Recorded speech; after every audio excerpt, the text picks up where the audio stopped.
Enolate ions react with carbonyl compound to form beta hydroxyketone or beta hydroxyaldehyde followed by dehydrogenation to give a conjugated enone. This type of reaction is known as aldol condensation. यहाँ पर ये देखिए, ये है aldehyde का molecule और ये दूसरा अल्डिहाइड का मॉलिक्यूल। ये दोनों अल्डिहाइड के मॉलिक्यूल जो है वो रिएक्ट होके इस तरह से ये अल्डोल बनता है। यहाँ पर देखिए अल्डोल, तो अल्डोल यानी क्या होता है? देखिए Al यानी अल्डिहाइड, यानी यहाँ पर देखो CHO ये अल्डिहाइड प्रेजेंट है। OL यानी अल्कोहल, यानी यहाँ पर हाइड्रोक्सी ग्रुप भी प्रेजेंट है।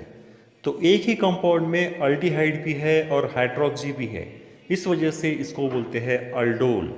अब इसका अगर आपने कंडेंसेशन कर दिया, यानी ये वाला H और OH H2O अगर आपने रिमूव कर दिया, तो जो तैयार होगा वो रहेगा कॉन्जुगेटेड इनोन। अब देखिए दोस्तों, यहाँ पर फिर से एक वर्ड आ गया कॉन्जुगेटेड। कॉन्जुगेटेड यानी क्या होता है? Alternate single and double bond, it is known as conjugation. अब जैसे यहाँ पर देखिए ये डबल बॉन्ड है, ये सिंगल बॉन्ड है, फिर से डबल बॉन्ड है, यानी यहाँ पर कॉन्जुगेशन जो है वो प्रेजेंट है, ऐसा बोलेंगे। तो इस तरह से दो अल्डिहाइड के मॉलिक्यूल कंडेंस होके कॉन्जुगेटेड इनोन बनता है। तो ये जो टाइप ऑफ रिएक्शन है इसको बोलते हैं अल्डोल कंडेंसेशन। दोस्तों हमेशा याद रखिए, जिस कंपाउंड में अल्फा हाइड्रोजन है सिर्फ वही अल्डोल कंडेंसेशन दे सकता है। जैसे कि ये कंपाउंड है, यहाँ पर देखिए अल्फा हाइड्रोजन नहीं है, इस वजह से ये कंपाउंड अल्डोल कंडेंसेशन रिएक्शन नहीं होगा। उस तरह से इस कंपाउंड का भी अल्डोल कंडेंसेशन रिएक्शन नहीं होगा। तो कंपाउंड में अगर अल्फा हाइड्रोजन है तो ही अल्डोल कंडेंसेशन होता है।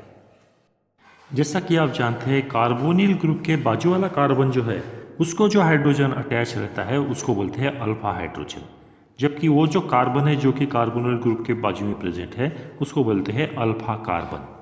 चलिए टॉपिक को आगे बढ़ाते हैं। ये जो अल्डोल कंडेंसेशन है ये दो वे से आप कर सकते हैं, एक तो विथ एडिशन ऑफ बेस या फिर एडिशन ऑफ एसिड। इस हिसाब से यहाँ पर दो टाइप के मैकेनिज्म है, पहला है बेस कैटालाइज और दूसरा है एसिड कैटालाइज। तो चलिए वन बाय वन डिस्कस करते हैं। सबसे पहले देखते हैं कि बेस कैटालाइज अल्डोल कंडेंसेशन किस तरह से होता है। देखिए ये जो आप देख रहे हैं ये है उसका मैकेनिज्म। ये सबसे पहली स्टेप है। इसमें क्या होता है कि ये जो अल्डिहाइड का मॉलिक्यूल है ये NaOH के साथ रिएक्ट होके यहाँ पर न्यूक्लियोफाइल का जनरेशन होता है। जैसा कि आप जानते हैं न्यूक्लियोफाइल यानी इलेक्ट्रॉन रिच स्पीसीज होता है। यहाँ पर आप ये निगेटिव चार्ज देख रहे हैं, इस वजह से ये है न्यूक्लियोफाइल।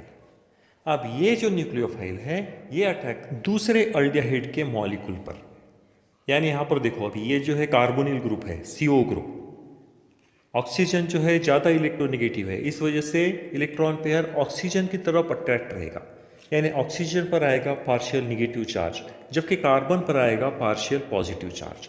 अब ये पॉजिटिव चार्ज पर ये जो न्यूक्लियोफाइल है ये अटैक करता है और इस तरह का एक इंटरमीडिएट फॉर्म होता है।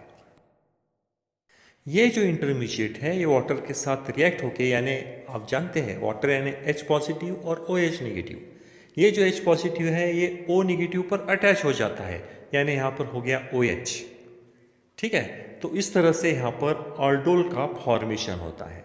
अब जैसे मैंने अभी आपको बताया था, इस कंपाउंड में कीटोन ग्रुप भी है और OH ग्रुप भी है। अब यहाँ पर ये अल्डिहाइड ग्रुप और ये हाइड्रोक्सी ग्रुप यानी OL, सो अल्डोल।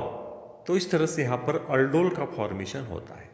बाद में फिर यहाँ पर ये H और ये OH यानी H2O अगर यहाँ पर आपने कंडेंस कर दिया, यानी यहाँ पर अगर H2O रिमूव कर दिया, तो जो प्रोडक्ट फॉर्म होगा वो रहेगा कॉन्जुगेटेड इनोन।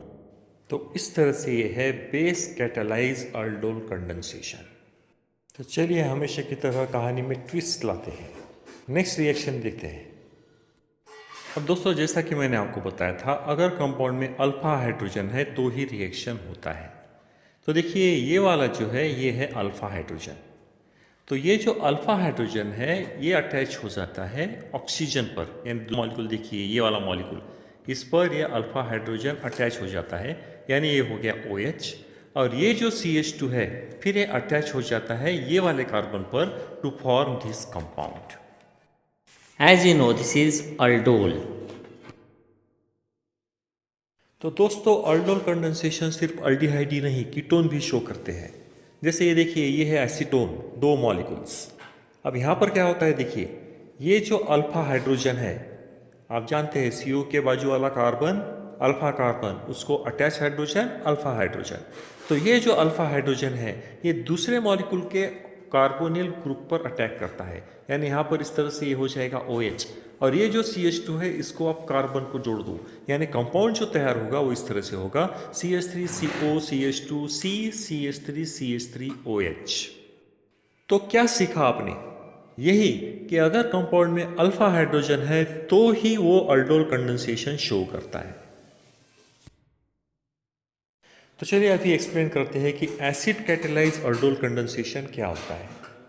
फिर से आप जानते हैं यह है अल्डिहाइड, इस पर अगर H पॉजिटिव यानी एसिड में का H positive, because as you know acid is a substance which donates H positive ion. तो ये जो H पॉजिटिव आयन है कहाँ पर अटैक करेगा? ऑक्सीजन पर, और इस तरह से यहाँ पर ऑक्सीनियम आयन तैयार हो जाएगा। अब ये जो ऑक्सीनियम आयन है ये रीअरेंज होके एनॉल फॉर्म करता है।